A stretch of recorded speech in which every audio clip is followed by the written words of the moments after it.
Everyone, welcome to commerce tutorial. मैं हूं आपकी अपनी होस्ट ज्योति। आज हम स्टार्ट करने जा रहे हैं +2 इकोनॉमिक्स का टॉपिक फाइनल गुड्स और इंटरमीडिएट गुड्स। फाइनल गुड्स वो गुड्स होती हैं जिसको या तो हम कंजम्पशन पर्पस के लिए यूज करते हैं या इन्वेस्टमेंट के लिए।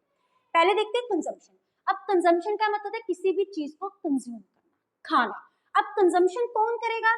फाइनल यूजर कंज्यूमर करेगा, और वो ही पोजीशन में करेगा जिस पोजीशन में वो हमें मार्केट में मिल रही है। जैसे कि छोटी सी एग्जांपल ले रहे हैं, मैं और मेरा फ्रेंड राम, हम दोनों मार्केट में घूमने गए और वहां पे हमारा दिल किया हम आइसक्रीम खा लें। लेकिन मैं चाहती थी मैं अपने फैमिली के मेंबर्स के साथ, अपने बच्चों के साथ खाऊं, तो मैं आइसक्रीम लेके घर पे आ गई।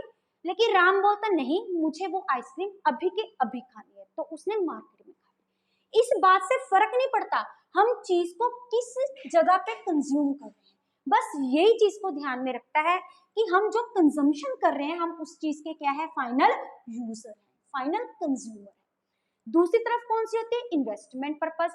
अब इन्वेस्टमेंट का क्या मीनिंग होता है? इन्वेस्टमेंट को हम हमेशा फिक्स्ड एसेट्स लेते हैं। फिक्स्ड एसेट्स मीन इसमें हम मशीनरी लेते हैं जिसकी हेल्प से हमने प्रोडक्शन करनी होती है, और वो जो मशीनरी होती है हम उसको ये तो बोल नहीं सकते कि उसको 1 साल में अगर हमने यूज कर लिया तो वो खराब हो जाएगी, नहीं। एटलीस्ट हम मशीनरी को 5 से 10 साल तक यूज करेंगे ही करेंगे। जैसे कि शाम है, उसकी अपनी एक फैक्ट्री है और फैक्ट्री में वो क्या बनाता है? आइसक्रीम बनाता है। अब आइसक्रीम कोई भी चीज हमने बनानी है वो किसी भी मशीनरी की हेल्प के बिना नहीं हो सकती। इसको हम क्या बोलेंगे? उसको किस पर्पज के लिए यूज करें? इन्वेस्टमेंट पर्पज के लिए। इसमें सिर्फ क्या आ जाएगी? फिक्स्ड एसेट्स आ जाएंगे, जिसमें मेन इंपॉर्टेंट क्या होती है? मशीनरी, जो एक ही जिसकी हेल्प से हम प्रोडक्शन कर रहे हैं और जिसका बेनिफिट हम इनको 1 साल में नहीं 5 से लेके 10 साल तक यूज कर सकते हैं। ये हमारी कौन सी है? Final goods. दूसरी तरफ हमारी कौन सी आती है? Intermediate goods. अब इंटरमीडिएट गुड्स कौन सी होती है?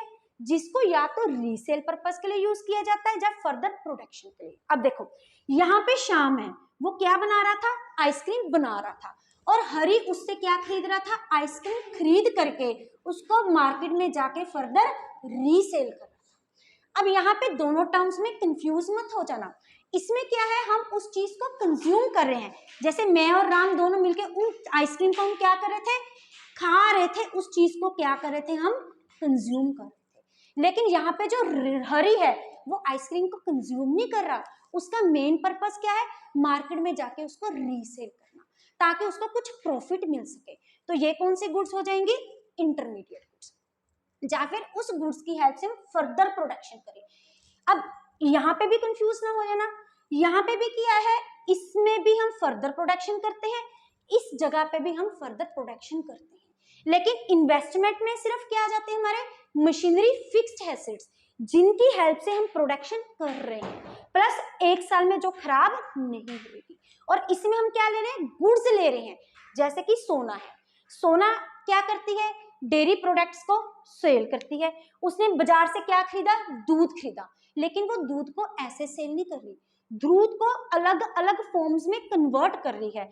कभी उसको किसी घी बना रही है, उसका बटर बना रही है, उसका पनीर बना रही है, या फिर ले लो लस्सी बना रही है। यहाँ पे उस प्रोडक्ट की बात हो रही है। कन्वर्शन भी तो बड़ी बड़ी फैक्ट्रीज में जो बंदा ये काम करता है उसके लिए कुछ ना कुछ तो उसको मशीन वगैरह चाहिए होती है, कोई उसके लिए उसको पतीला चाहिए, उसको कड़छी चाहिए। उसका जो बिजनेस है उसके लिए वही एसेट्स होंगे, उनकी हेल्प से वो क्या कर रही है? प्रोडक्शन कर रही है। तो इस केस में कंफ्यूज मत होना। अगर हम मशीनरी की बात कर रहे हैं तो वो क्या हो जाएगी? हमारी final goods under the investment purpose.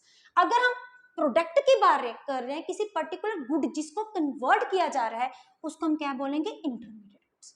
और ये रीसेल और फर्दर प्रोडक्शन हमारे सेम ईयर में हो जानी चाहिए।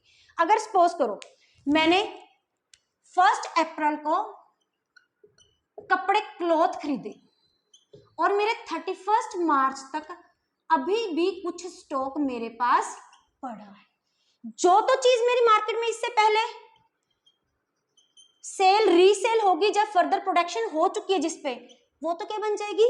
Intermediate goods. अगर मेरे पास अभी स्टॉक पड़ा है तो वो इंटरमीडिएट गुड्स नहीं होगी, वो किस पे जाके कन्वर्ट हो जाएगी? फाइनल गुड्स में कन्वर्ट हो जाएगी। कोई भी गुड्स फाइनल गुड्स है या इंटरमीडिएट गुड्स है, ये किस पे डिपेंड करता है? उसकी नेचर ऑफ यूज पे डिपेंड करता है। जैसे कि यहाँ पे आइसक्रीम, यहाँ पे भी बंदा काम कर रहा है, यहाँ पे भी आइसक्रीम का काम है, लेकिन अगर हम उसको फाइनल कंज्यूमर उसको खा रहा है तो वो कौन सी हो जाएगी? Final goods. अगर उसको मार्केट में जाके वही आइसक्रीम को मार्केट में जाके दोबारा बेचा जा रहा है तो वो कौन सी गुड्स हो जाएगी? Intermediate goods. Thank you, have a nice day.